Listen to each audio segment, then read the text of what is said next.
Godzilla is the king of monsters. Having lasted over 70 years, Godzilla has smashed, crushed, and roared his way into pop culture legend. Everyone knows the destruction Godzilla can cause, the destroyed buildings, screaming citizens, entire cities on fire. In movies, the result is entertaining. In real life, however, it would probably be less so. Which brings us to an interesting scenario. What if Godzilla was real? What if tomorrow Godzilla rose from the sea and began destroying cities? How would the world react? How would people react? What would be the economic and social effects if this legendary monster wiped out a major metropolitan area? Well, let's find out. Before talking about the scenario itself, we need to clarify which Godzilla we're talking about. Godzilla has evolved and changed over the years, growing in size and shifting personalities. This can have a drastic effect on how the scenario would work. In fact, for each different Godzilla, there could be an entirely different scenario. But we don't have time for that. So for this scenario, we are going to go with the most recent interpretation, the new 2014 legendary Godzilla. This one stands at around 150 meters, or roughly 500 feet, and is one of the largest incarnations. So this is the one we'll be using for this scenario. For this scenario, we'll have Godzilla attack a major American city on the west coast, like Los Angeles or Seattle. So Godzilla rises out of the ocean and moves toward the city. For the American public, the initial reaction would be one of disbelief. For the civilian and local authorities, they have no idea how to react to such a situation. A mass panic would ensue and thousands would begin to flee from the shore. Even the stampede could cause casualties before Godzilla even made it into the city. The American military would attempt to subdue the incoming Godzilla. This means they would deploy fighter jets, bombers, ground troops, and tanks in a battle against the monster. It would literally be war to retake the city and stop Godzilla from continuing forward.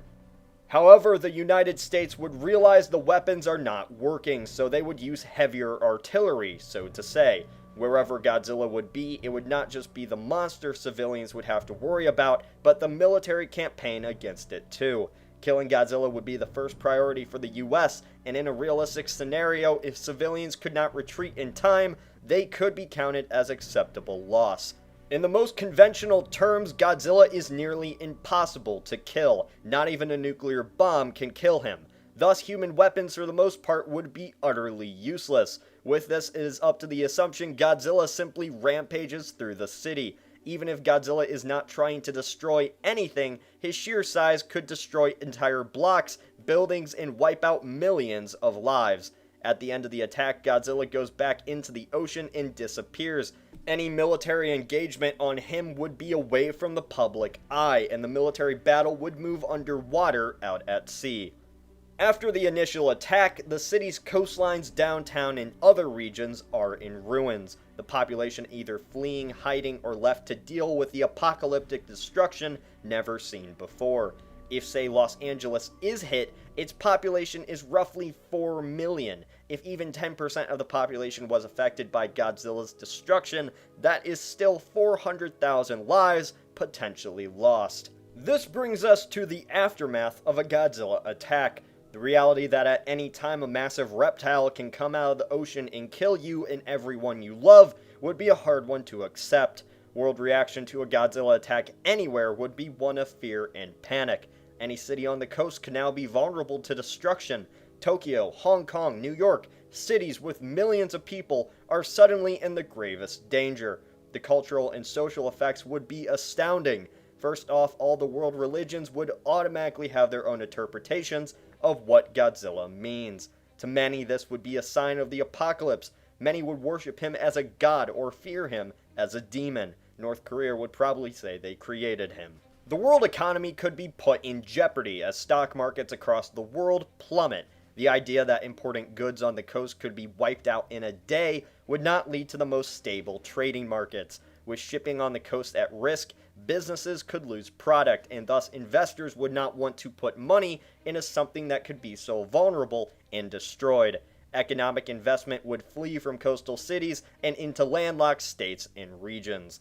Global superpowers would meet to discuss how to deal with the monster. Even though their weapons would be pretty much useless against Godzilla, that wouldn't stop them from trying to kill him. Thus, the world would unite against the monster. United States, Russia, China, UK, all working together to hunt down and attack Godzilla.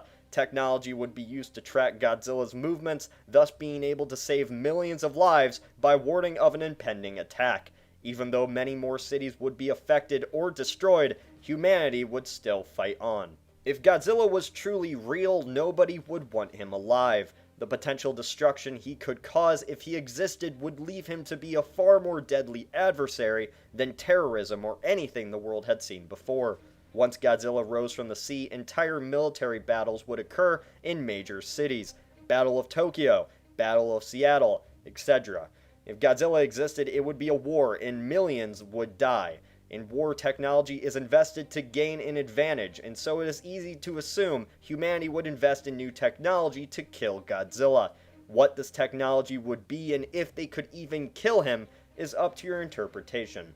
If humanity is unable to subdue Godzilla with new technology, then the entire aspect of human civilization would be shifted. The coastline would become a hazard to all who lived on it, and thus a mass economic exodus would probably occur in the coast. Those who could afford to leave would leave. In the United States, waves of people would move from the east and west coast and into regions such as the Rockies or the Great Lakes. Godzilla is not an army or an animal. Godzilla would be like a hurricane, as described in the most recent movie, A Force of Nature. This force of nature would be the #1 target for all of mankind. No matter if Godzilla meant to attack humans or not, his deadly potential would make him a danger to all of humanity. Godzilla is a pop culture icon and a legend in the history of film. Yet if he was real, Godzilla would be feared by all of human civilization. How do you think the world would be if Godzilla existed? Like us on Facebook, subscribe if you have not done so. This is Cody from the Alternate History Hub.